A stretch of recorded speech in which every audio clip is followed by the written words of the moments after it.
Hello and welcome to Fiction Fans, a podcast where we read books and other words too. I'm Lily. And I'm Sarah. And tonight we'll be discussing Sleeping Worlds Have No Memory by Yaroslav Barsukov. But first, a quick little 5-minute intro, warm-up if you will. Sarah, what's something great that happened recently? Because there's always something good that happened, no matter what else also happened.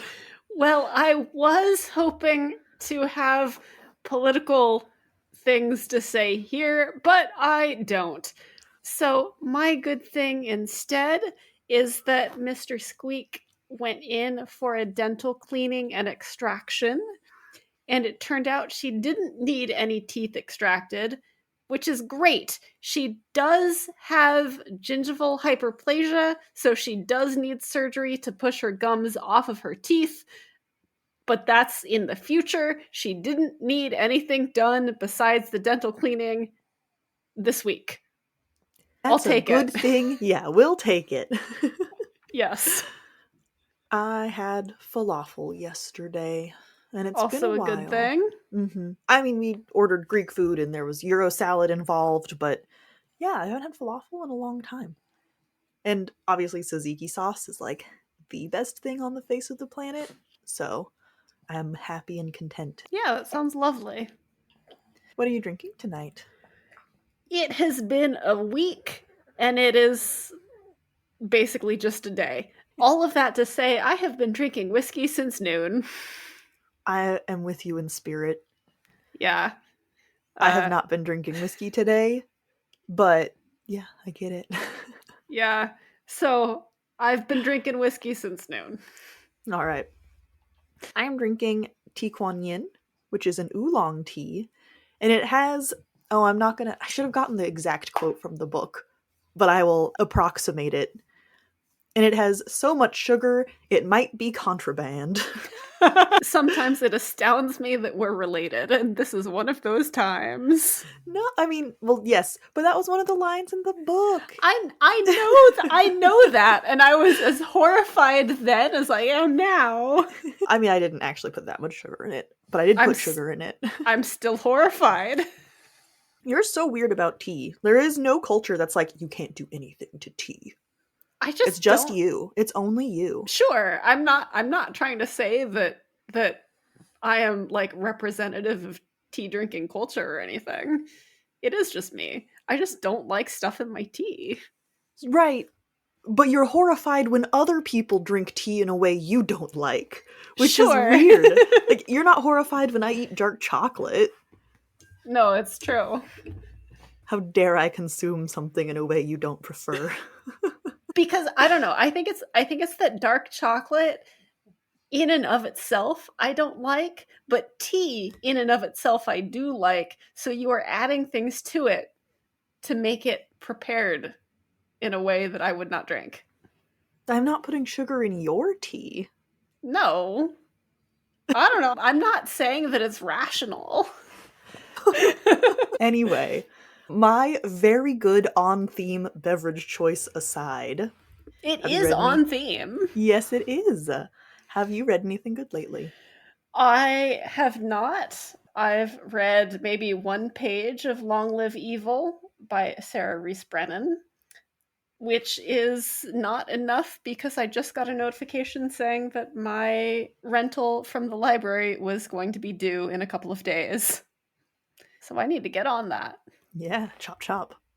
I have not. But I did read Sleeping Worlds Have No Memory. I have to say, from the very top, I really loved this book. Which I say in a surprised tone because I'm usually very outspoken for my distaste with politic plot lines in books. I think Kushiel's Dart is a really good example of a book that I was just like, could not give less of a fuck about. Or at least that plot in that book. Because clearly I give a fuck because I'm so mad about it. But you know what I mean. It didn't do it for you. No. Yeah, so I was the one who proposed that we read this book for the podcast. And when you said that you were loving it, I'm not gonna lie, I was a little surprised. Delighted, but also a little surprised. That was not the response that I was genuinely expecting. I think the difference is this book really focuses on the people, and so it's politics, and then decisions that the main character Ashcroft are making does affect things at a not global scale. We're really only dealing with like 2 countries and 3 different groups of people, but they are like war or peace level decisions. I mean, Right? there are political ramifications to everything he does. Yes, and he's not the only character doing politics, quote unquote, in this book. But a lot of it is at a scale where it's like him and one other person, him trying to outmaneuver the person in front of him having to make a decision and deal with the outcome of his decision, even when it wasn't necessarily what he intended or had effects that he didn't know about. But it's always like very personal, even though the politics are on a larger scale. Yeah, I mean, so just from that description of it, it honestly doesn't sound that different from Kushiel's Dart, because a lot of what Phaedra deals with is trying to counter Melisandre's like manipulations. But that being said, I agree that that whole series has a much more broader view of what's going on, whereas I think this book is very firmly focused on Ashcroft and is very tightly focused on him as well. I think the problem I had with Kushiel's Dart is it was a lot of recounting things that had happened or that they had heard about. We don't actually see any of the political machinations, we just hear about them afterwards. And it's, the main character and then her compatriot for a while before he dies, them talking back and forth about the things they had learned and what it might mean. And I was like, show me them learning it. Don't just be like, here's a really weird sex scene. Oh, also at one point during that, she figured out these details. Like, not compelling. For me. Anyway, I think this is a great example of the fact that I don't hate politics in books. I'm just very particular about it. And goddamn did Sleeping Worlds Have No Memory do it for me. I think you can still say that you hate politics in books. It's just that this was the exception. It's not the only book in the world. It's just the perfect example of the kind of machinations I enjoy reading about. Yeah, it is. I mean, for all that I'm arguing that Kushiel's Dart is a very good book, this is also a very good book. Like, to be clear. Well, yeah, you didn't say this wasn't a good book. You were lying about Kushiel's Dart. I'm not lying. You're just biased. Or we're both biased and the truth falls somewhere in the middle. Well, if we're being honest, you must also be very biased about this book because of the pug. It's true. Okay, in my defense. Well, not in my defense. You don't have to. I don't have a pug in this book, and it's great. Yeah, I don't have to defend myself. So this book was originally published, or the first half of this book was originally published as a novella, Tower of Mud and Straw, which I read as a novella and enjoyed. And that has no pug in it. So when we got to the second half of this book, which started basically the new stuff for me, and there was the pug, I was like, oh, there's a pug. I like it even more. What a delightful surprise for you. It was a delightful surprise. And it's not just that there's a pug mentioned once. Like, this pug is throughout the entire second half of the book and plays an integral part and feels like a pug. It's not just like any old dog. Mm-hmm. Oh, yeah, no, I thought the descriptions were like spot on. Yeah, as a pug owner, I was like, yes, this is a pug. I am here for it. A plot relevant pug, if you will. Yes. So that made me very happy. And yes, it does bias me entirely. I really liked Ashcroft, the main character. He is such a good guy, but not in a cheesy way. Like, he is just a person. Oh, I mean, a very important person. He's the Minister of Internal Affairs or something. Like, he has a very high status at the beginning of this book. No spoilers. Well, he had a high status at the beginning Yeah. of this book. When the book starts out, he has lost his place in court, basically. Like, the very first scene is him getting his new position, like his Yeah. demotion, basically. Because he avoids, like, a massacre of a protest. And he gets in trouble for that. And I think that's such a perfect character introduction for him, because he's trying to do the right thing, that he sees as the right thing, and there's almost always consequences he doesn't see, but how could he have? He's just a person, he only has the knowledge that he has, and he's always making the best choice that he can. And I really liked him. And he has flaws. He's not like a perfect little goody two-shoes. He's not frustrating. He's just genuine. And I really enjoyed reading his plot. He's got a lot of flaws. I agree that he's genuine. I found myself really frustrated with him specifically in the first half of the book, which again is an issue that I had with him in the novella, because the novella is, as far as I could tell, basically identical to the first half of the book, where he goes kind of back and forth about his decisions. To be clear, I thought it was an understandable, like, character choice. I just got annoyed with it. I didn't at all, actually. I think because he's not just waffling back and forth, he's getting huge, crucial pieces of new information. And he is pivoting. And yes, that does mean in the end he is going back and forth on a kind of very important decision. But there's a reason for each of his changes of mind. There is, and it made sense from a character standpoint. And I understood where he was coming from, and I understood why he was changing his mind. But also, I was like, my God, dude, just make up your mind about what you want to do for this tower. But wouldn't that be awful, though, if he was like, nope, I already made my decision, so I don't care if I just found out I might actually destroy reality. I'm gonna keep doing it anyway. Like, I really respect that he was willing to reassess and drastically change his stance and be, like, really open and honest about that with the people he could afford to be open and honest with, because dang, were there a lot of bad guys. Which, I mean, yes, in the antagonist way, but also just dudes who sucked. Yes. I mean, again, it made sense, and I liked it in the context of the second half of the book, which for me really brought everything together in a way that worked for me and not just because of the pug. I am so interested. I feel like we should save that conversation for the spoiler section, because I am so curious about that. But I can't ask you any questions right now because they're plot specific about the second half of the book. Sure. We can hold off on that.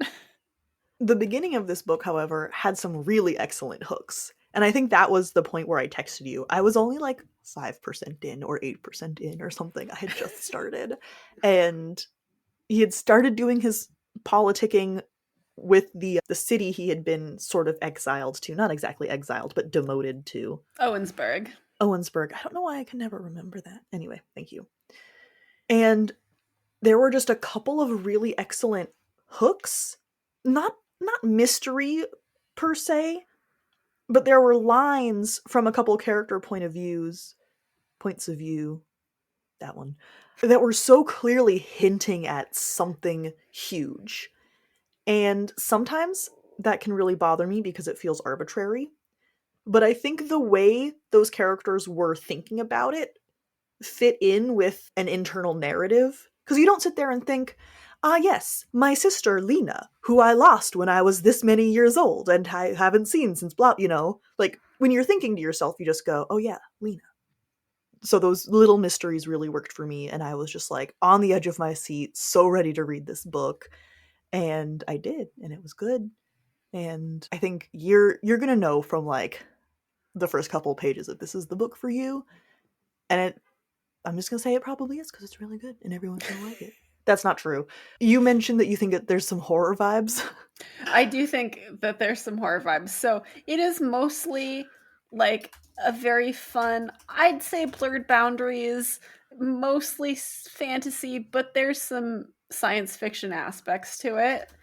But there's also, for me personally, as a non-horror reader, there was a bit of horror to it. And I don't want to go into detail because I do think that it is spoilery for the back half of the book and for kind of important plot points to the book. But there were times when I was like, is this horror? Is this kind of cosmic horror? I think it's getting there for me. I agree with you 100% actually. Those moments in the book reminded me so much of The Scarlet Gospels by Clive Barker, which is the sequel to The Hellbound Heart, which is what Hellraiser was based on.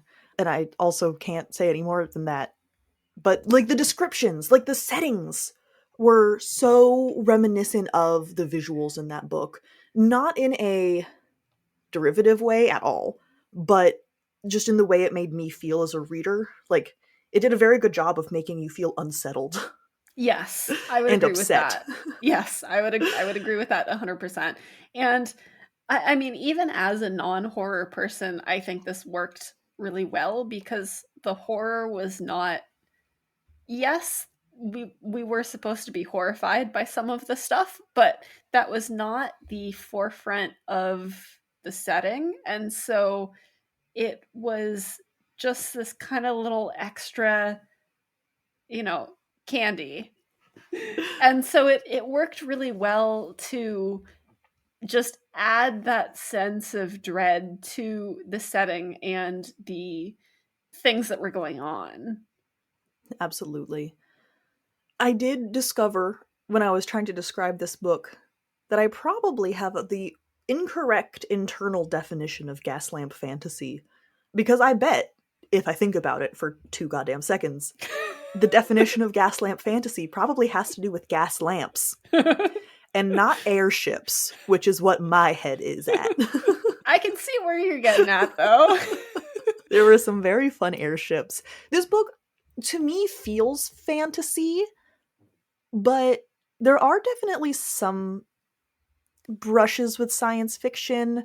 The Drakiri, I think is the way to pronounce that name for the group of people, are... That's how I pronounce it.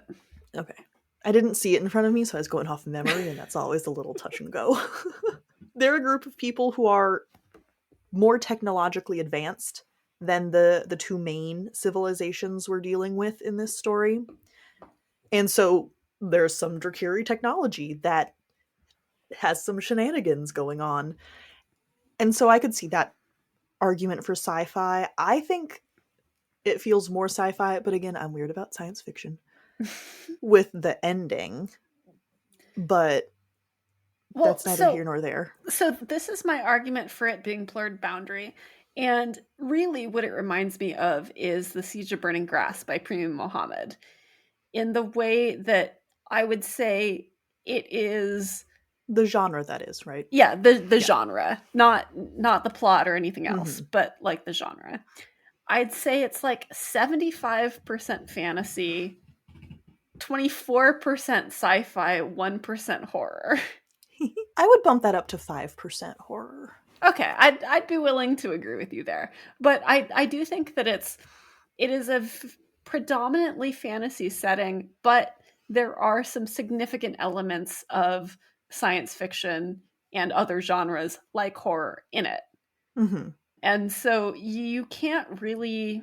It's hard to categorize, right? Like it's not immediately fantasy and not immediately science fiction. Yeah, I mean, I'm okay with that.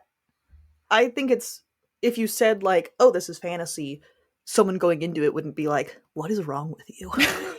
But Yes, if we were trying to be the most accurate, I would agree. Yeah. So, I need to ask you so many questions about this novella. But first, who should read this book? So you should read this book. I think if you want a political intrigue story that focuses that really laser focuses on the people involved and not necessarily the wider like country implications of things that are going on. See, but that implies that there's not like this country might go to war with that country based on people's individual decisions. I don't think that's true. I mean, I don't think that they're necessarily you get one without the other. Okay. I just But think it's that this is more talking about the individual than the countrywide implications. I guess Not that the implications countrywide aren't there. we're just seeing the people's actions that lead to those Yeah. ramifications. I think the only reason why I have to argue that point is that there's also like interpersonal politics is a thing where it's not, the decision that this one individual makes will affect a country. It's, like workplace politics and that kind of shit. So if you say it doesn't affect countries, it makes me think of that instead. No, I don't mean to say that at all, because Which is why I had to interrupt. Yeah, it does affect countries, but I think that this story focuses very much on the individual rather than on the countrywide ramifications. Yes. Okay. I now am okay with this. Yes. And also, if you want pugs in your fantasy, this is going to give that to you. The back half of this book is, like, directly speaking to the pug lover, and I'm here for it. If you also want a really well-developed SFF leaning fantasy, SFF fantasy setting. How many times can you imply fantasy in that word? In that phrase? I could do it some more. But that also is very contemplative, and I would say at the end really leaves you thinking. Yeah, absolutely. It's a good book. It was a really good book, I agree.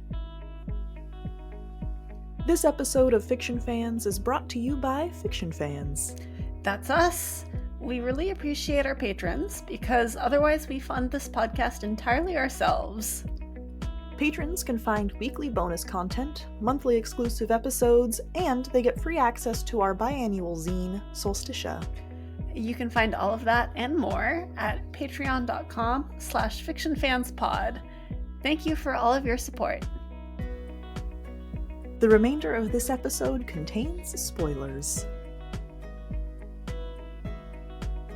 Okay, where exactly did the novella end? I need to know. Okay, so the novella ended where you would expect it to end, which is... After the first tower is destroyed?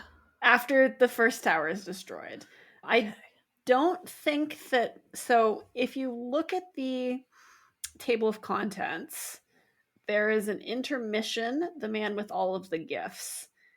And I don't think that was included in the original novella that I read. Like, I think that what I read was book 1, Tower of Mud and Straw, through part 4, The Tower. Cool. And so everything else after that was new for me.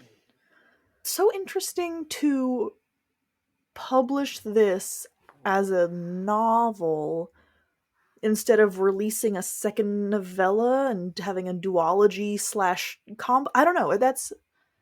It's interesting, and I don't think I have anywhere to go with that. It's an interesting choice. I'm not sure that I have anywhere to go with that either, but I do think that it works better as a whole than it did as a novella. I mean, I enjoyed the novella, but I had a lot of questions coming out of it, and I was also very frustrated with Ashcroft in a way that I was not frustrated with him at the end of the book as a whole, because as we've talked about a little bit, he spends a lot of the first half of this book, which is basically that original novella, changing his mind due to understandable, like, new information, but still he spends a lot of that time changing his mind.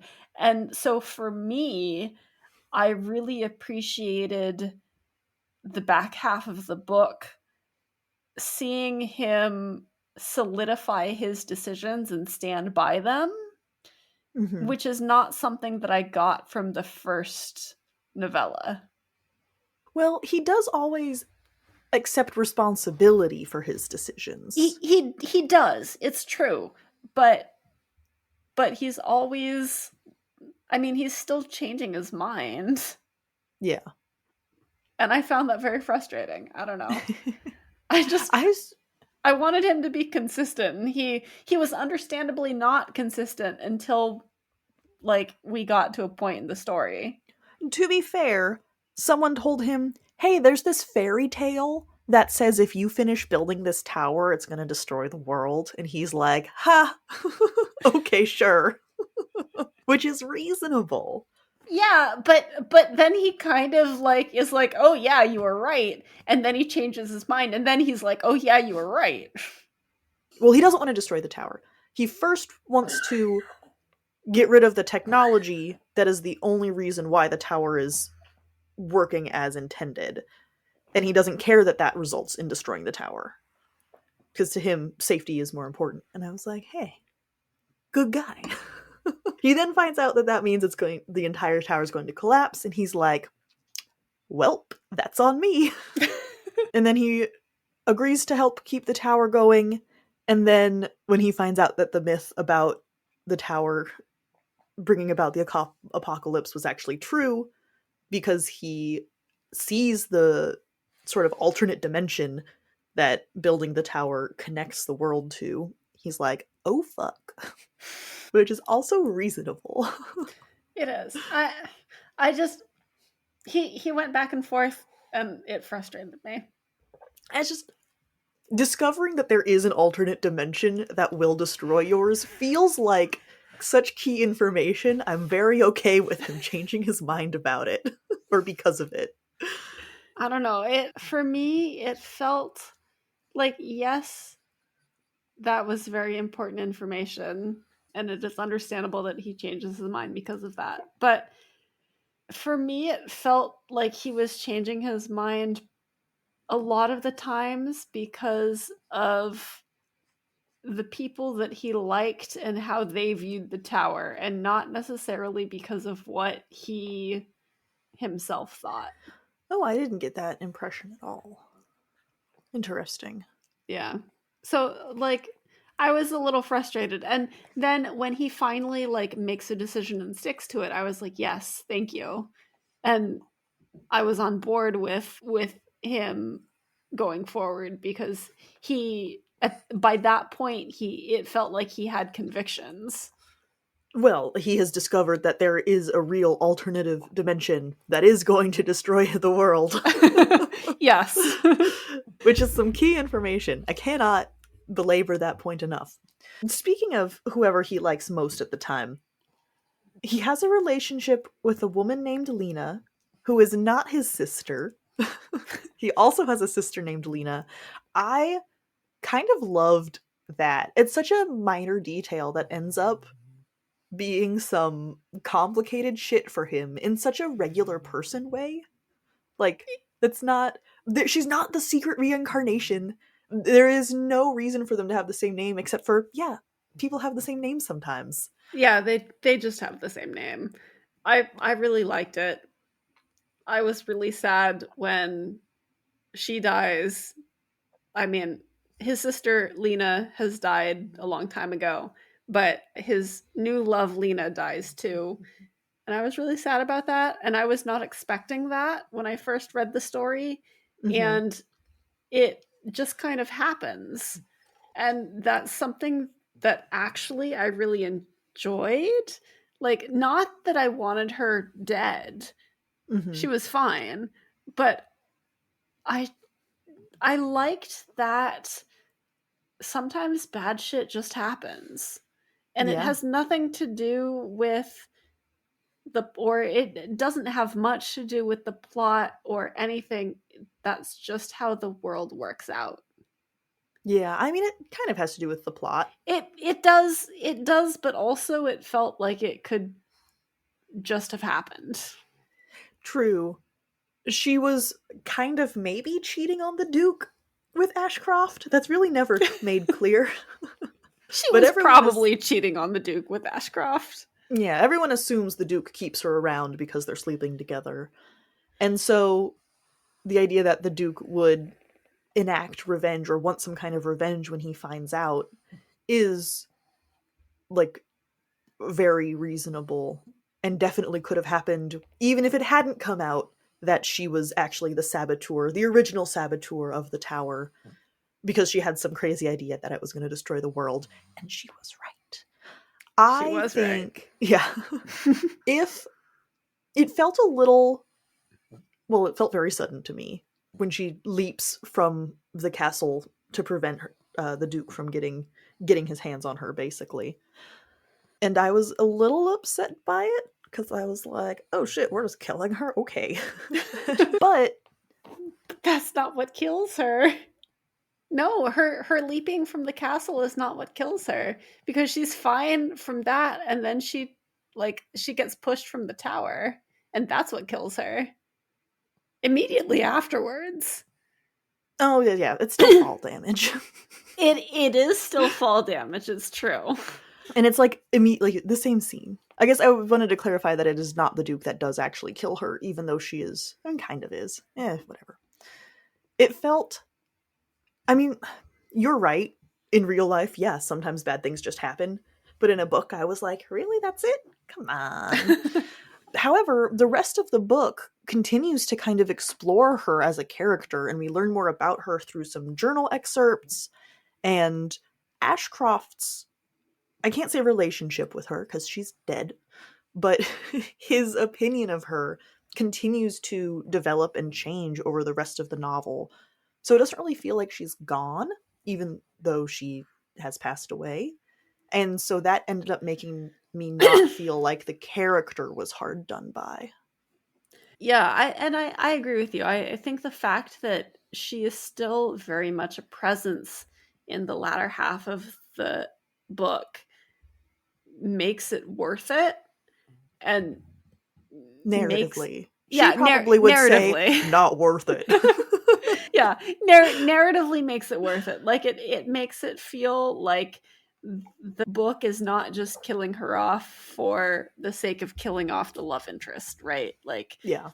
it actually has a point and there's a purpose to it.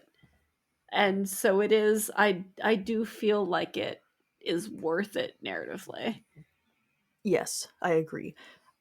That kind of makes me, I don't want to say angry at the novella I haven't read. But The novella, literally the novella is just the first half of this book. yeah, and I don't think I would have liked it nearly as much if it ended where the novella ends. Yeah, I agree with that. Like I do think I enjoyed the novella, but I liked this book a lot more because we do get that context of the second half of the book. Like I think And it works a lot better. and Brielle, the engineer for the tower, who ends up getting stuck in the hell dimension. All we really see of her in the first half is she's the engineer. She made a mistake, and the tower is not structurally sound, and so she is just dead set on covering that up. And I did not like her that much in the first half. Well, But she's then we not that see her. sympathetic in the first half. No, she's like, I don't care how many people die. I'm building my fucking tower. I don't care if it's gonna start a war. I'm building my tower. Which, I mean, she's very consistent, unlike Ashcroft. But she's almost an antagonist. We're clearly meant to identify with her because we get some scenes from her perspective at the very beginning. And that was one of the ones that really intrigued me, actually. She's like, no one can find out. And I was like, no one can find out what? I can't wait to find out myself. So I was like, okay, like something's gonna happen with her, right? She's not just gonna be like this, right? And indeed, she was not. She was not. And I really, really enjoyed seeing what it was like for her in this hell dimension, because she gets trapped there, and see her kind of struggle to survive and explore what is there in this mimic tower, although maybe it's the original tower. Yeah. And I think really it is her story where the horror kicks in.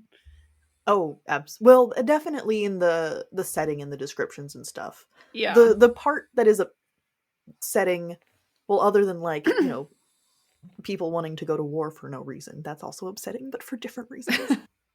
Those sections, the description of the hell dimension reminded me so much in tone of Clive Barker's description of hell, like also a hell dimension, just in the way that it is an author who can freak me out with a setting is doing a really incredible thing.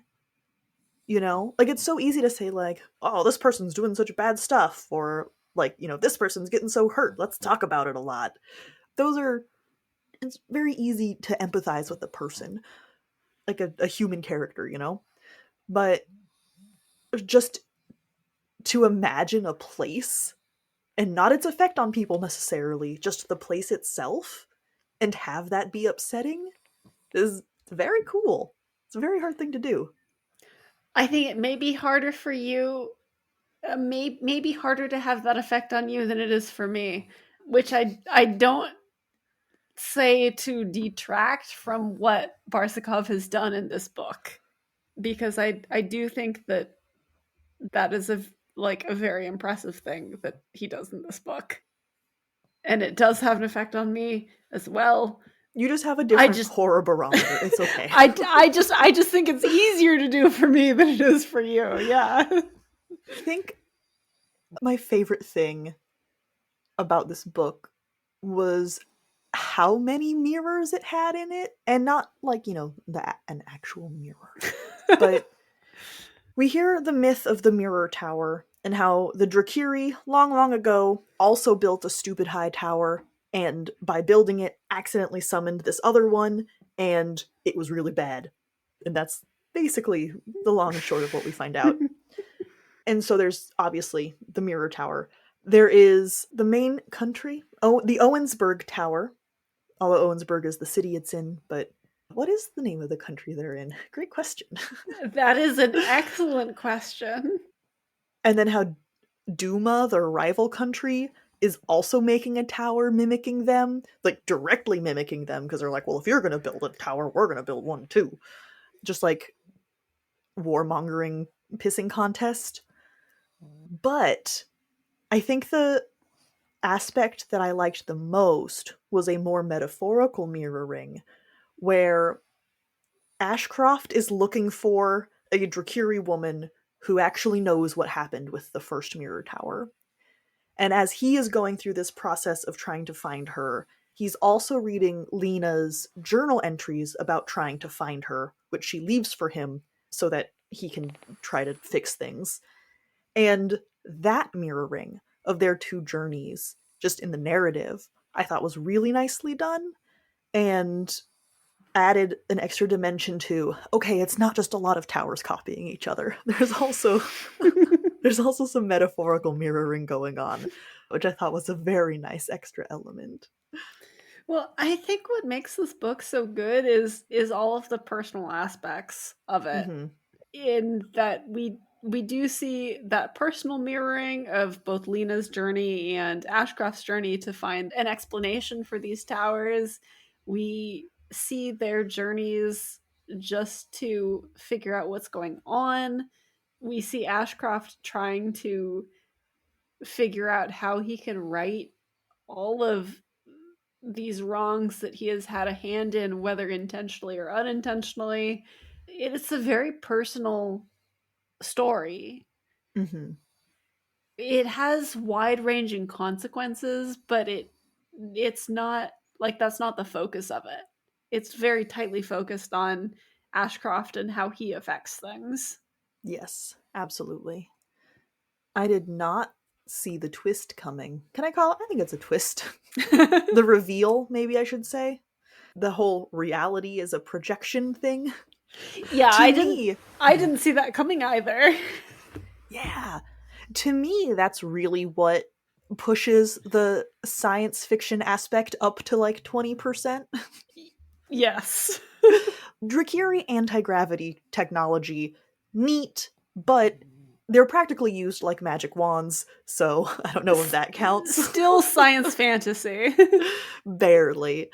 But this whole conversation at the end where, you know, the Drakiri were originally from the mirror world, which means our world is actually the mirror world, except what's the original mirror is a whole conversation in the book, and there's a lot. There's a lot that comes at you. Good. It's just good. Yeah. It starts as this, okay, you know, this guy gets demoted and he has to reprove himself and also not lose his morals along the way in this kind of neat fantasy setting. Okay, cool. And then as he is going farther and farther on this journey, you are learning more about the sort of magical aspects of this world and how much is going on behind the scenes. Literally behind the scenes. Yeah, there's a lot of nuance in this book, which is not necessarily something that I got from just reading it in the context of the first novella. Because you don't have any of that in there. Yeah. At all. So I think it works so much better as a whole. Like, and again, I enjoyed the novella, but I think it works so much better as a whole than it does as a discrete part. You're right. And I am now wrapped around to it was the right decision to republish it as a novel. Because I think if I had just read the first half and then was told there's a sequel, I don't know if I would have picked it up. Yeah, I absolutely think that it was the right decision to do it as one part. Yeah. I was skeptical, but no, like there's no other way. Yeah, like I don't know what went into that decision. I have no idea, but I think it was the right choice. 100%.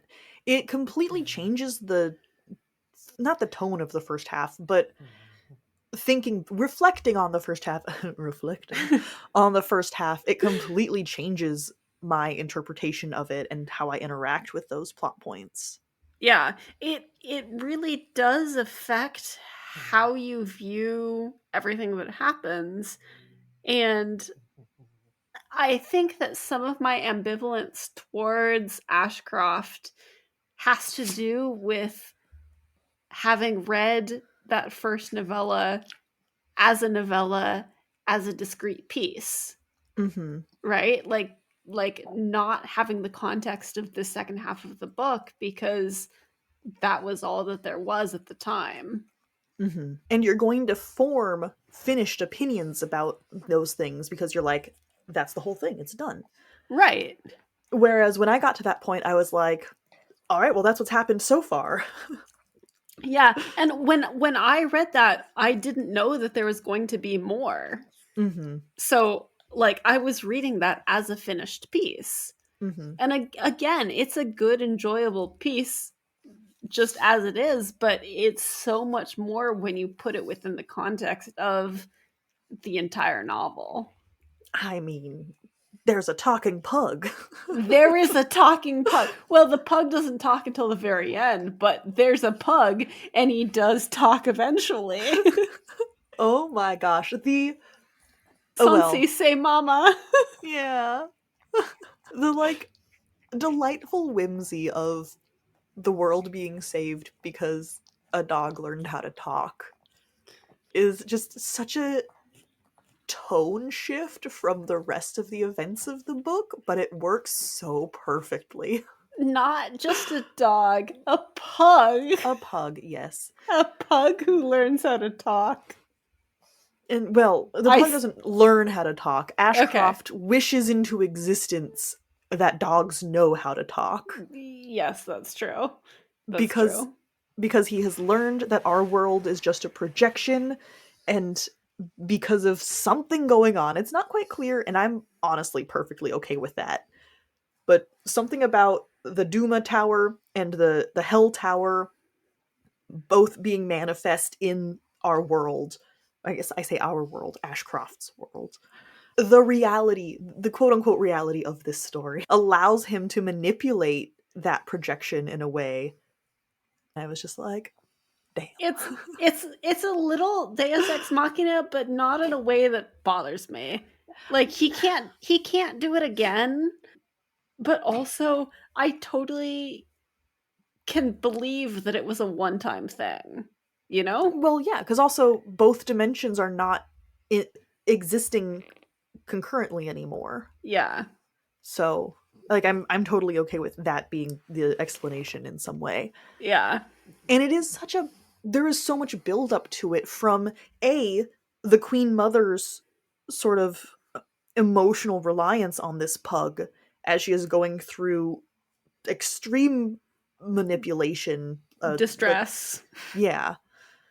And then also how Ashcroft is learning the truth about his reality, like, piece by piece, but then all at once. And sort of, like, that's the book, right? Is him learning this thing. And so those two coming together in that way didn't feel cheap. No, it didn't feel cheap. I agree. Like, I mean, I did say that it was a little bit Deus Ex Machina, but it doesn't feel unearned. Yeah, so I would argue it's not a Deus Ex Machina. Yeah. But it was good. It was a good book. It was good. It was a good book, and it had a pug, and the pug It's the world. does save. I was really worried for the pug the entire time. I'm not gonna lie. I also. There is one pet that dies. In the journals, we learn about Lena befriending a seagull. Yeah. And then the seagull dies. The seagull does die. That was sad. That was sad. But there's also enough distance from it, because also at that point, Lena's already dead. So it's like, well, everything is sad. Yeah. And it's not the pug. And we had already been introduced to the pug, and that was what my focus was on at that point in time in the book. There's one scene where Ashcroft has broken the Queen Mother out of the palace. This is in Duma, the rival country. She is sort of being, like, she's been given a mental illness with medication. The prince is manufacturing an illness to keep her out of the way, basically. Ashcroft doesn't know that. He thinks he's taking advantage of this poor woman. So he breaks her out of the palace, not to help, but as a smokescreen for his adventures in the city. And then there's some riots that break out, and the guards are looking for them. And so they and some Drakiri are all hiding out in this building, and the pug wanders away. I was and it's so very worried. Specific. It, like, oh, she sets him down and he wanders off. And Ashcroft just keeps talking to her and thinks, oh, I'm sure it'll be fine. And I was like, you can't say that. It's not gonna be fine. It was fine. It was fine. The pug wanders back, and I was like, oh, okay. But you're still on high alert, because you're like, was that foreshadowing? Was that just messing with me so that now I'm at ease and then it'll just happen later? No, pug was okay. The pug is okay the entire time, and thank God, because I'm sorry, Yaroslav, we would have had words had the pug not been okay. But the pug's fine. The pug's fine the entire time, this book. Mm-hmm. Thank you so much for listening to this episode of Fiction Fans. Come disagree with us. We're on Twitter, kind of. Blue Sky, more than Twitter. Instagram and TikTok at FictionFansPod. You can also email us at fictionfanspod@gmail.com. If you enjoyed the episode, please rate and review on Spotify and Apple Podcasts, and follow us wherever your podcasts live. We also have a Patreon where you can support us and find exclusive episodes and a lot of other nonsense. Thanks again for listening, and may your villains always be defeated. Bye! Bye!